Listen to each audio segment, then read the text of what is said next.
Welcome back. Today we are talking about compassion fatigue. Big heart, low battery, and how compassion fatigue impacts your sense of self-worth.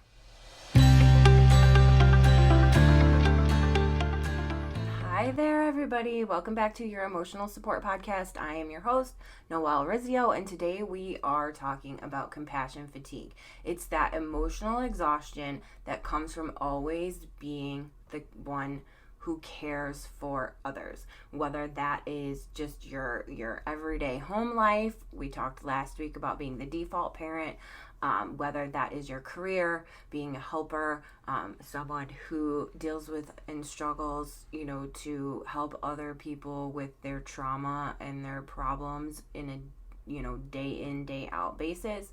That is compassion fatigue. Okay, if you're feeling numb, drained, resentful, or like being kind suddenly feels impossible, this episode is for you.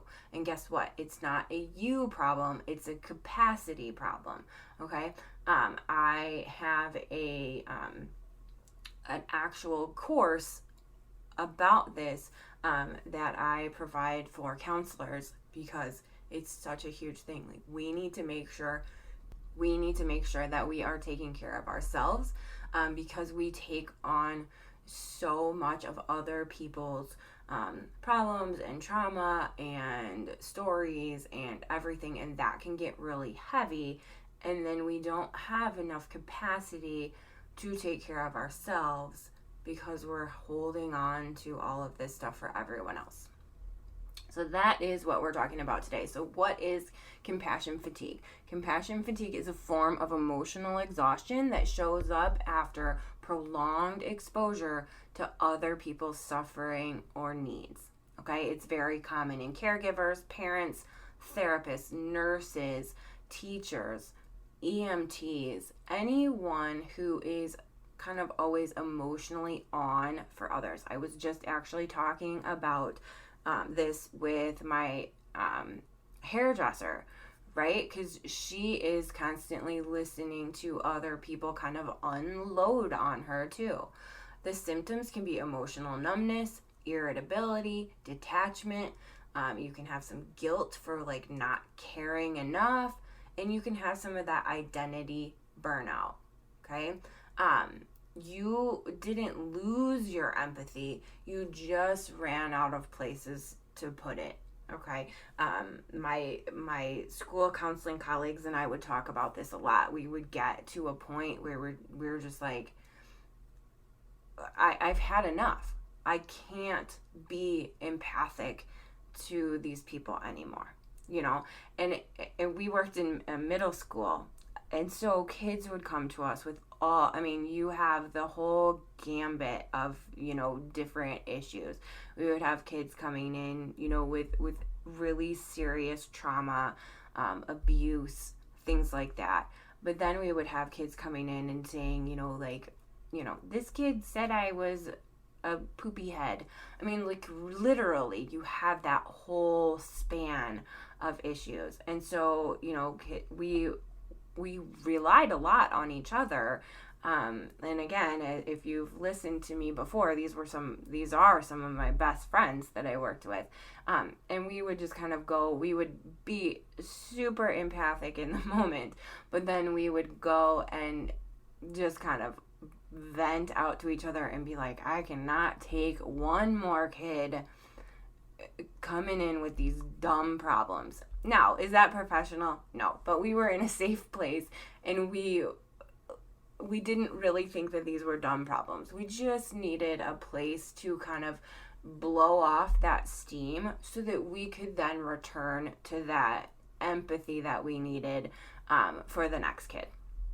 And so, I will admit, sometimes some of the kids did come in with some problems that, maybe they could have handled on their own. But that's also what we're there for, right? Is to kind of regulate them and teach them that, hey, maybe this is something that you can handle on your own. And we did that too. So, don't judge me. Anyway, all right. So how does this compassion fatigue affect your self-worth? So when you've built your identity around being the helper, exhaustion feels like failure. Okay?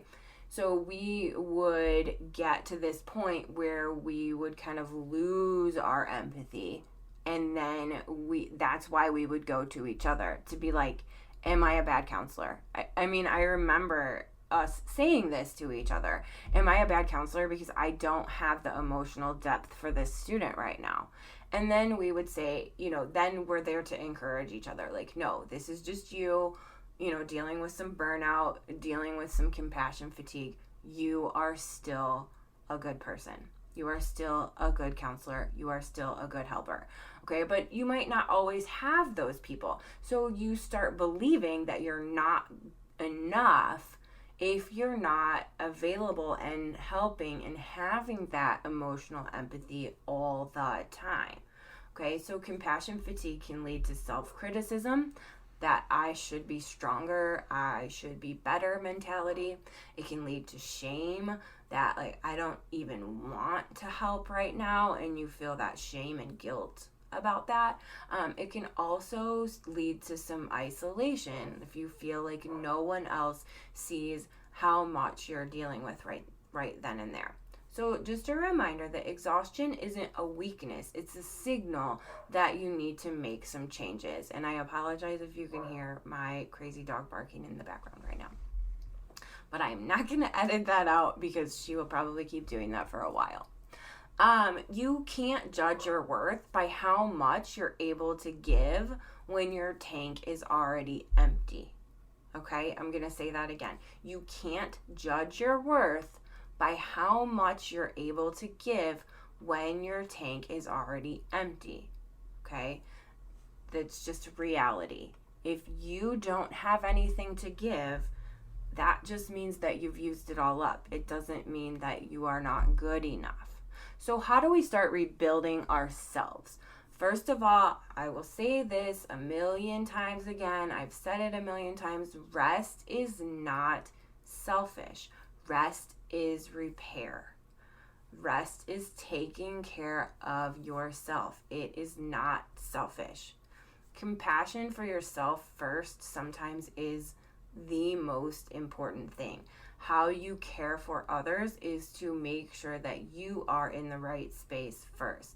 If someone else felt how you feel, what would you tell them? Say that to yourself. Okay? You need to take a break. You need to get some rest. You need to reset. Set boundaries with guilt. Okay? That doesn't mean feel guilty for setting boundaries. That means set boundaries for your guilt. You are not responsible for everyone else's healing. Okay? You are a helper. You are not there to solve everyone else's problems. You are there to help and guide and assist. You cannot take on everyone else's everything. So set boundaries with that. Don't let yourself feel guilty if you are not able to fix and solve everything every time. And that's really hard for people, I know. Refill your cup on purpose. I've done several episodes on self-care and what that looks like. But just laugh. Be quiet for a little while. Move purposefully. Go to therapy if you need to. Make sure you're getting enough sleep. Make sure you have space in your world for you. And then reclaim your worth. You're not just valuable when you're being useful. You're valuable when you're being you. You're valuable when you just are. You just are valuable. Okay, so let's recap this. Compassion fatigue is not a moral failure. It's a call for restoration, right? It's your check engine light, okay? It is a signal telling you that you need to check yourself, okay? You can't keep going. You're not going to keep driving your car when that check engine light comes on. Well, okay, I know some people who do, but not for very long, right? You're going to go get that checked out. you're going to see what needs to be fixed, what needs to be cared for in your car.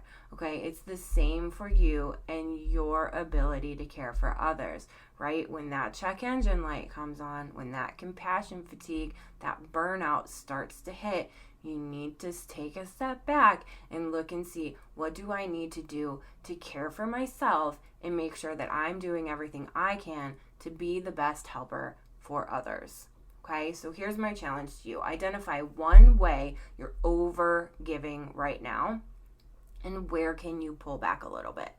Okay, it can just be a little bit to start, because I know that giving that up is really hard for people, especially when that is a huge part of your identity. I mean, I am a mom and I am a therapist, and so being a helper is hugely who I am.